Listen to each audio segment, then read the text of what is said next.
President William Ruto. Our association stretches back to 2013 when I first served as Member of Parliament for Kiharu. Over the years as MP, Senator and now Governor, we have worked closely in advancing shared goals for our people. I also had the honor of serving the Senate Majority Whip, a role that further deepened our cooperation and mutual respect. These are not small matters, and I acknowledge them with a lot of appreciation. However, as is natural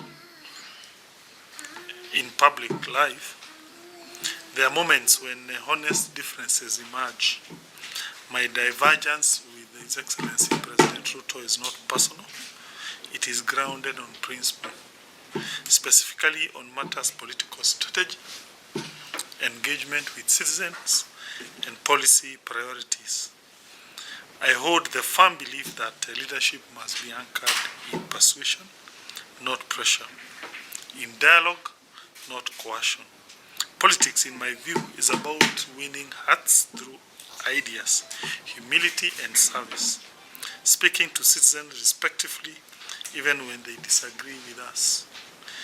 It also requires extending civility and restraint towards our political competitors, for they too represent Kenyans. Recent developments in our political environment raise concern. Instances of confrontation and tension, whether involving leaders, places of worship, those in the opposition, create a perception that politics is drifting towards intolerance. This does not strengthen our democracy. Indeed, it reflects patterns we once collectively opposed. Experience teaches us that such approaches can generate unintended sympathy for those perceived to be targeted. It is a reminder that we do not learn from history, if we do not learn from history, we risk repeating it. Allow me to emphasize on this. UDA party, among the reasons it won in 2022 is because of how it was persecuted by Jubilee government. I'm surprised when I see UDA party repeating the same mistake of persecuting people who are then garnering major political sympathy, becoming most popular and popular and popular. It's as if we did not learn anything in the year 2022. An example, we have seen attacks in churches in Odaya. We have seen attacks in churches in Nairobi, Eastlands. We have seen people being pushed out, like Sifuna from ODM party. And immediately that happens, they become major political players. So it appears we did not learn anything in the year 2022, that we should not coerce people. So beyond politics, I hold the view that manufacturing, education, and health should be the central pillars of our national policies. Yes, I agree there has been efforts towards these sectors, but the focus and the scale are not yet sufficient to deliver the transformation Kenya requires. In education, for example, we should have moved decisively toward fully funding free day schooling, estimated at about 40 billion Kenya shilling annually, to guarantee access for every child and ease burden on families. This can be complemented with investment in teacher quality, technical and vocational training, and school infrastructure. In manufacturing, I have to thank the current government for making an effort to create what we call special economic zone and export processing zone, EPZA, and Murang'a is one of the beneficiaries. But there are so many linking, missing efforts, many gaps there. For instance, water, roads, infrastructure, power. So if governments would have put all efforts towards that, as opposed to the current speed and the level of investment. Currently, these EPZAs would be working now. On health, I think it is possible for us to have a program that targets the poor, where the government pays for them. That way, we have people who cannot be able to pay out of pocket. They are supported. His Excellency the President has always told us that the people are supreme, and thank you for that statement. And therefore, my responsibility is to adhere to what people have told me. And in light of that, and because I've tried my best to have these issues resolved internally, I have had a candid discussion with His Excellency the President, one-on-one, where we shared these ideas, but we did not reach what we call full convergence. I have no doubt to say that after careful reflection, I wish to state that come 2027, I will not defend my seat on the current party ticket. I will later, at a certain stage, communicate the platform which I will present myself to the electorate. However, until then, I will remain a disciplined and committed member of UDA party.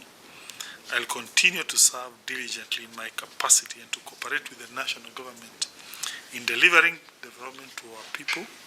I will remain loyal to the President and also to the party through the remainder of this term. I do not intend to become the President of Kenya, neither do I want to become the Deputy President of this country. Therefore, my interest and his interest, they do not conflict, strictly speaking. Mine is only to defend my Murang'a seat. But I felt this is important for me to say because I have seen for the last few days, the President has been in Murang'a.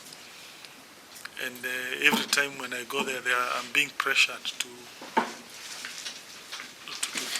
endorse programs, to endorse him. Even the pressure has come publicly, including my friend Kimani Shongo. They have even suggested that I'm not sick, which I felt is not fair, because truly it is true I have a problem. I felt that's too much. They have even reached to a certain stage that I thought if I don't do this, people will start saying I'm a cunning politician. So I said, okay, fine. Let me talk the truth. My view on the party, my view on 2027. And today I've decided to set the record straight and to express myself that I've done my best. I've given my ideas, strategies, which the party thought otherwise. And I have to say the truth. Thank you. Question.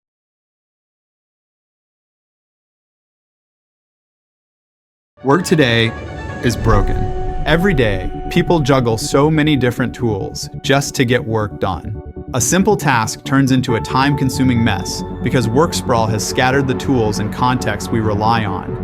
And the trend towards bundling software isn't addressing the root of the problem. The system's broken, and it's wasting our time. 8 years ago, we started ClickUp with a mission to save people time from switching between a bunch of different applications. But we knew the answer wasn't just bundling a bunch of tools together. We needed to rethink how software was built entirely. To solve the root of the problem, we built a single, flexible platform with powerful primitives that can be shared to build multiple first-class products inside of one app.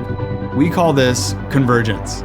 It's allowed us to deliver products at an extremely high velocity, and now we're tying it all together in a new way. Everything we've built has led to this. Introducing ClickUp 4.0, the first converged AI workspace in the world. It's the future of software. It's not just another bundle of apps. It's a fundamentally converged platform where everything works together seamlessly. From communication to project management to knowledge management in one app, accelerated by the world's most productive AI. 4.0 is the epicenter for all of your work and collaboration. It's the beginning of a new meta category of apps that will define the next generation of software in the AI age. And it ushers in a new era of craft and quality for ClickUp's product. We've always said that using ClickUp saves you one day every week, but I'm confident that you're going to save a lot more than that with 4.0. Because when all of your work converges into one app, one tab, one AI workspace, everything just clicks.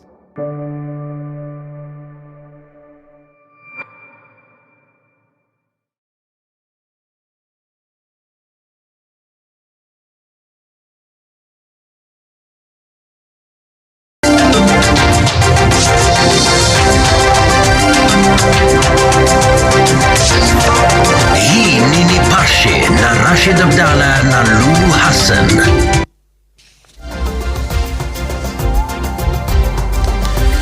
Na mtazamaji, wanasema wamoja ni wamoja avai mbili. Ni methali ambayo ina maana sana. Kama ni wakufaulu, na kama sio wakufaulu maishani. Nitakueleza kwa nini, maana dakika ziniruhusu kutoa uhakika, lakini karibu, hizi ndio baadhi ya taarifa ambazo tumezipa kipaumbele.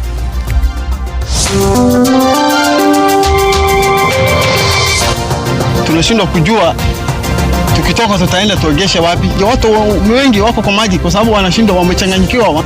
Maafa zaidi, huku idadi ya waliofariki na mafuriko ikifikia 18, wengine 63 wasijulikane waliko. Rais Ruto arejea tena Murang'a, huku gavana Irungu Kang'ata akijiondoa kutoka chama cha UDA. Polisi wanasa basi lilobeba shehena ya risasi na silaha kwenye barabara kuu ya Thika kuelekea Garissa. It's just something that it is